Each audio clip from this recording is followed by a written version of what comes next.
Hello friends, welcome back to my YouTube channel Keerthi's vlogs. ఇవాల్టి వీడియోలో రాగి సంగటిని అలాగే దీనికి కాంబినేషన్గా గుత్తి వంకాయ కర్రీని టేస్టీగా ఎలా తయారు చేయాలో షేర్ చేస్తున్నాను. ఇది ఆంధ్ర, తెలంగాణ, కర్ణాటక, తమిళనాడులో ట్రెడిషనల్ రెసిపీ. ఇది ఇంట్లో చేసుకోవడం కూడా చాలా ఈజీ.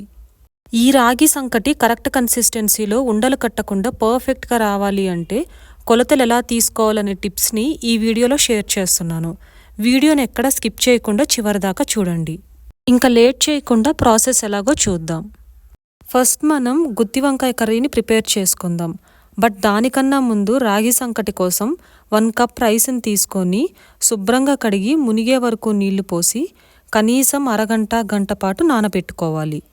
నేనిక్కడ ఇంట్లో ఉండే బియ్యాన్నే యూజ్ చేస్తున్నానండి. మీ దగ్గర రేషన్ బియ్యం ఉన్నా యూజ్ చేయొచ్చు, లేదా ఇంట్లో ఉండే బియ్యాన్నైనా యూజ్ చేసుకోవచ్చు. మనం ముందుగా రైస్ని నానబెట్టడం వలన కర్రీ ప్రిపేర్ అయ్యే టైంతో పాటు రైస్ కూడా నానతాయి.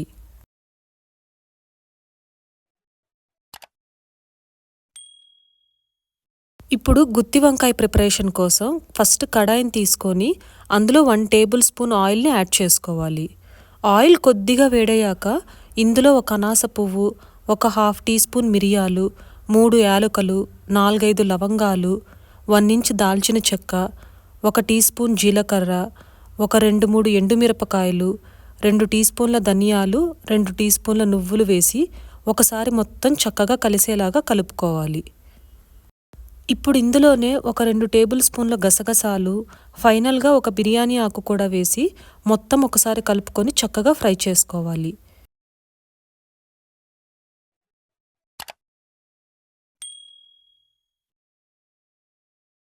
ఇవన్నీ చక్కగా వేగాక వీటిని వేరే ప్లేట్లో కానీ చిన్న బౌల్లో కానీ ట్రాన్స్ఫర్ చేసుకొని చల్లారేదాకా పక్కన పెట్టుకోవాలి. ఇదే కడాయిలో 1 టేబుల్ స్పూన్ వేరుశనగ పప్పులను యాడ్ చేసి ఫ్రై చేసుకోవాలి. ఈ వేరుశనగ పప్పు మాడిపోకుండా మధ్యలో కదుపుకుంటూ లో టు మీడియం ఫ్లేమ్లో వేయించుకోవాలి. ఒక్క వేరుశనగ పప్పు మాత్రమే కాదండి, మనం ఈ మసాలా దినుసులన్నీ కూడా లో టు మీడియం ఫ్లేమ్లో ఉంచి వేయించుకోవాలి. ఈ వేరుశనగ పప్పు కొద్దిగా కలర్ చేంజ్ అయినప్పుడు 1 టేబుల్ స్పూన్ ఎండు కొబ్బరి కూడా వేసి ఎండు కొబ్బరి కూడా కొద్దిగా కలర్ చేంజ్ అయ్యి మంచి స్మెల్ వస్తున్నప్పుడు ఇవి 2 కూడా తీసి వేరే ప్లేట్లోకి ట్రాన్స్ఫర్ చేసుకొని చల్లారేదాకా పక్కన పెట్టుకోవాలి. ఇప్పుడు ఇదే కడాయిలో కొద్దిగా ఆయిల్ని యాడ్ చేసి ఈ ఆయిల్ కొద్దిగా వేడయ్యాక ఒక పెద్ద ఆనియన్ని చిన్న పీసెస్గా కట్ చేసుకొని ఫ్రై చేసుకోవాలి. ఈ ఆనియన్స్ కూడా కలర్ చేంజ్ అయ్యాక వేరే ప్లేట్లోకి ట్రాన్స్ఫర్ చేసుకొని చల్లారేదాకా పక్కన పెట్టుకోవాలి. వంకాయల్ని శుభ్రంగా కడిగి వీడియో క్లిప్లో చూపిస్తున్నట్లుగా కట్ చేసి ఉప్పు నీళ్ళలో వేసి పక్కన పెట్టుకోవాలి. ఇలా ఉప్పు నీళ్ళలో వేస్తే వంకాయలు నల్లబడకుండా ఉంటాయి. నేనిక్కడ 10 వంకాయలు వాడుతున్నానండి.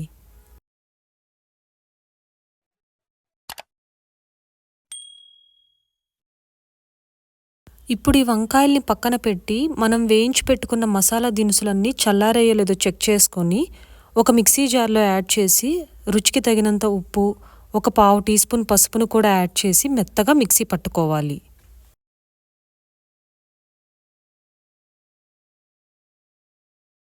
ఇలా మిక్సీ పట్టుకున్న మసాలా పేస్ట్ని వంకాయల్లోకి కూరుకోవాలి. ఒకవేళ మసాలా పేస్ట్ ఎక్సెస్ అయ్యి వంకాయ బయటికి వస్తున్నట్లయితే అక్కడి వరకు చక్కగా క్లీన్ చేసుకోవాలి. ఇలా ప్రతి ఒక్క వంకాయని మసాలాతో స్టఫ్ చేసుకొని పక్కన పెట్టుకోవాలి. ఇప్పుడు ఒక కడాయిని తీసుకొని అందులో ఒక 2 టేబుల్ స్పూన్ ఆయిల్ని యాడ్ చేసుకోవాలి. ఈ ఆయిల్ కొద్దిగా వేడయ్యాక అందులో 1 టీ స్పూన్ ఆవాలు, 1 టీ స్పూన్ జీలకర్రని యాడ్ చేసుకోవాలి. ఇందులోనే ఒక రెమ్మ కరివేపాకు, ఒక ఎండుమిరపకాయని తుంచి యాడ్ చేసుకోవాలి. తిరగమాత వేగాక ఇందులో సన్నగా తరిగి పెట్టుకున్న ఆనియన్ స్లైసెస్ని 1 కప్ యాడ్ చేసి ఒకసారి మొత్తం కలుపుకోవాలి. ఇప్పుడు రుచికి తగినంత సాల్ట్ని యాడ్ చేసి ఒకసారి మొత్తం చక్కగా కలిపి అందులో 1.5 స్పూన్ అల్లం వెల్లుల్లి పేస్ట్ని కూడా యాడ్ చేసి ఒకసారి మొత్తం కలిపి పచ్చివాసన పోయేదాకా ఫ్రై చేసుకోవాలి.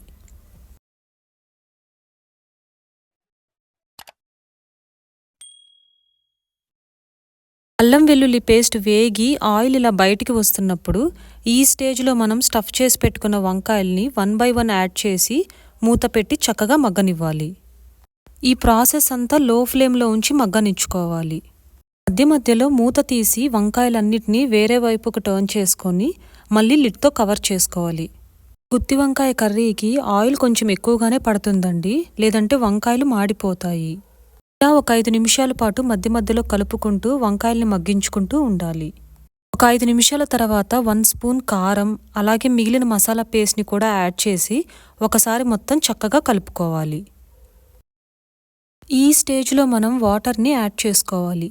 నేను ఇక్కడ 1 కప్ వాటర్ని యాడ్ చేసి ఒకసారి మొత్తం చక్కగా కలిపి మూత పెట్టి మగ్గనివ్వాలి. ఇలా మధ్య మధ్యలో కలుపుకుంటూ ఒక 5 నుంచి 10 నిమిషాల పాటు మగ్గించుకుంటూ ఉండాలి. ఒక 10 నిమిషాల తర్వాత చూస్తే గ్రేవీ కూడా దగ్గర పడి చక్కగా కుక్ అయి ఉంటుంది. ఈ స్టేజ్లో మనం కొద్దిగా చింతపండు రసంని యాడ్ చేసి ఒకసారి మొత్తం కలిపి టేస్ట్ చెక్ చేసుకొని సాల్ట్ ఏమైనా సరిపోలేదనిపిస్తే కొద్దిగా యాడ్ చేసుకుంటే సరిపోతుంది.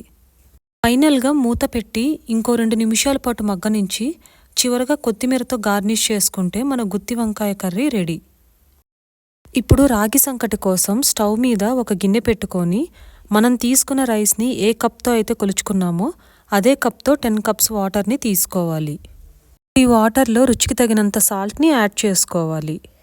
సాల్ట్ పూర్తిగా కరిగాక ఇప్పుడు మనం ముందుగా నానబెట్టుకున్న బియ్యాన్ని మొత్తం యాడ్ చేసుకొని మీడియం ఫ్లేమ్లో మూత పెట్టి మధ్య మధ్యలో కలుపుకుంటూ అన్నాన్ని మొత్తం మెత్తగా ఉడికించుకోవాలి.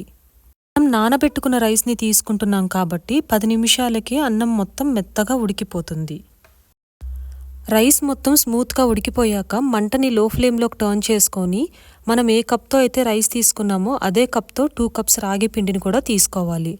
రాగి పిండిని పైన చల్లినట్టుగా వేసి వెంటనే కలపకుండా మూత పెట్టి ఒక 2 నిమిషాల పాటు లో ఫ్లేమ్లో ఉడకనివ్వాలి. మూత పెట్టడం వలన లోపలుండే వేడికి ఆవిరికి రాగిపిండి చక్కగా మగ్గుతుంది. ఒక 2 మినిట్స్ తర్వాత మూత తీసి దగ్గర తెడ్డు ఉంటే దాంతో అయినా కలుపుకోవచ్చు, లేదా ఏదైనా స్ట్రాంగ్గా ఉండే చెక్క గరిటె ఉంటే దాన్నైనా యూజ్ చేసి మొత్తం చక్కగా కలుపుకోవాలి. రాగిపిండి మొత్తం ఉండలు కట్టకుండా చక్కగా రావాలంటే మనం ఎసరుని కరెక్ట్గా తీసుకుంటే మనం తీసుకున్న రాగిపిండి ఉండలు కట్టకుండా చక్కగా వస్తుంది. ఒకవేళ మీరు కలుపుకునేటప్పుడు గరిటె తిరగడం కష్టంగా ఉందనిపిస్తే కొద్దిగా నెయ్యిని యాడ్ చేసి రాగిపిండిని అన్నాన్ని మొత్తం మెత్తగా కలుపుకోవాలి. నెయ్యిని మీరు ఇష్టపడే వాళ్ళైతే కొంచెం ఎక్కువగా వేసుకున్నా పర్వాలేదండి, ఎందుకంటే ఈ రాగి సంకట్లోకి నెయ్యి చాలా మంచి టేస్ట్ని ఇస్తుంది. ఇప్పుడు సన్న మంట మీద ఒక 2 మినిట్స్ పాటు మూత పెట్టి మగ్గించి 2 మినిట్స్ తర్వాత స్టవ్ ఆఫ్ చేసి పక్కన పెట్టుకోవాలి. రాగి సంకటి వేడి మీద ఉన్నప్పుడే ముద్దలుగా చేసుకోవాలి. చేతికి నెయ్యిని అప్లై చేసుకొని రాగి ముద్దలుగా చేసుకోవాలి. అంతేనండి, రాగి సంకటి దీనికి కాంబినేషన్గా నోరూరించే గుత్తి వంకాయ కర్రీ రెడీ. డెఫినెట్గా మీ ఇంట్లో ట్రై చేసి మీకెలా కుదిరిందో నాతో కమెంట్ రూపంలో తెలియజేయండి. అలాగే ఈ వీడియో మీకు నచ్చినట్లయితే వీడియోని లైక్ చేసి మీ ఫ్రెండ్స్ అండ్ ఫ్యామిలీ మెంబర్స్తో షేర్ చేయండి. నా ఛానల్ కీర్తీస్ వ్లాగ్స్ని సబ్స్క్రైబ్ చేసుకొని పక్కనే ఉన్న బెల్ ఐకాన్ని క్లిక్ చేయడం వల్ల ఫర్దర్గా పెట్టే వీడియోస్ మిస్ కాకుండా మీకు నోటిఫికేషన్స్ వస్తాయి. మళ్ళీ నెక్స్ట్ వీడియోలో కలుద్దాం.